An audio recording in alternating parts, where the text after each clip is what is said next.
3 ans de guerre, 150 000 morts, 2,5 millions de réfugiés et pas la moindre solution en vue. L'ampleur de la crise syrienne a dépassé tous les pronostics et le conflit est loin d'être terminé.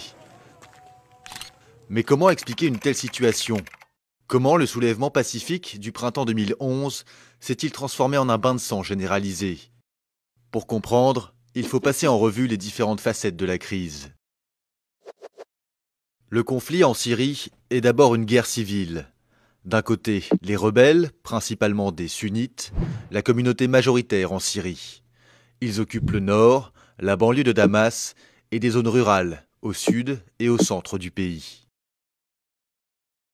De l'autre côté, les loyalistes, qui s'appuient sur la communauté alaouite, une secte dérivée du chiisme dont le clan Assad est issu. Ils tiennent les grandes villes, dont la capitale, et la plaine côtière, une zone de peuplement alaouite. Les forces pro-régime se sont récemment emparées du Kalamoun, une montagne en lisière du Liban. Les insurgés ont répliqué en pénétrant au nord de Latakié. Ailleurs, le front est à peu près stable. Mais très vite, cette guerre civile a été instrumentalisée par de multiples pays qui ont fait de la Syrie un champ de bataille par procuration. Premiers acteurs de cette internationalisation, les puissances occidentales qui sont les parrains de l'opposition. Les États-Unis et les grands pays européens épaulent la coalition nationale syrienne, la principale formation anti-Assad. Lancée fin 2012, la CNS est reconnue par une centaine de pays comme le seul représentant du peuple syrien. Mais le soutien occidental, essentiellement diplomatique, n'a jamais permis à la CNS de s'ériger en une véritable alternative au régime Assad. Les financements restent insuffisants, les livraisons d'armes se font au compte-gouttes, et les États-Unis ont toujours refusé l'option militaire, notamment après l'attaque chimique contre la banlieue de Damas en août 2013. Deuxième vecteur d'ingérence, la Chine et la Russie, qui sont les protecteurs du régime Assad. Ces deux membres du Conseil de sécurité de l'ONU ont bloqué à 3 reprises des projets de résolution hostiles à Damas. Par ailleurs, Moscou ravitaille en flux tendu l'armée syrienne. Dans cette crise, les motivations de la Russie sont de diverses natures. Économique d'abord, car le régime Assad est un vieux client de son industrie de défense. Militaire ensuite, avec le port de Tartous, qui constitue sa toute dernière base en Méditerranée. Mais aussi et surtout géopolitique, car le Kremlin a très mal vécu l'intervention de l'OTAN en Libye en 2011, qui était censée se limiter à la protection des civils et qui a abouti au renversement de Kadhafi. Hors de question pour Vladimir Poutine de laisser ce scénario se répéter, surtout dans une vieille zone d'influence comme la Syrie.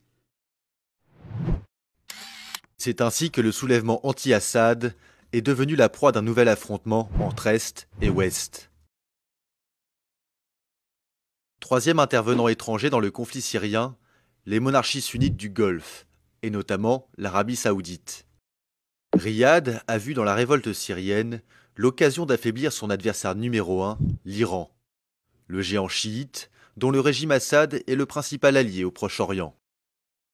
L'Arabie saoudite, mais aussi le Qatar, ont multiplié les livraisons d'armes à des brigades rebelles via la Jordanie et la Turquie.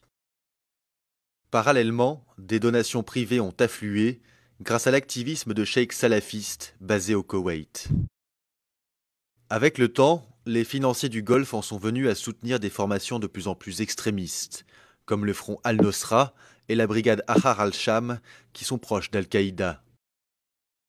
Plus au nord, le gouvernement turc, très opposé à Damas, a joué lui aussi avec le feu, en laissant passer sur son territoire les recrues de l'État islamique en Irak et au Levant, un autre groupe djihadiste. En face, le régime Assad bénéficie du soutien de ses alliés chiites, quatrième et derniers acteurs de l'instrumentalisation de la crise syrienne. L'Iran fournit à Damas de l'argent, des armes et des conseillers militaires.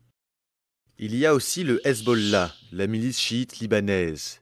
Au début du conflit, ces combattants se contentaient de patrouiller le long de la frontière avec la Syrie. Mais peu à peu, Ils ont été associés aux offensives des troupes gouvernementales. Pareil pour les milices chiites irakiennes. D'abord affectées à la défense du mausolée chiite de Sayyeda Zainab, elles sont désormais déployées dans tout le pays, notamment à Alep. C'est ainsi que la Syrie est devenue le théâtre d'un nouvel épisode de la rivalité ancestrale entre chiites et sunnites. Récapitulons. Guerre civile, guerre froide, guerre sainte, le conflit syrien est un concentré de problématiques locales, régionales et internationales. Un casse-tête qui semble pour l'instant impossible à résoudre.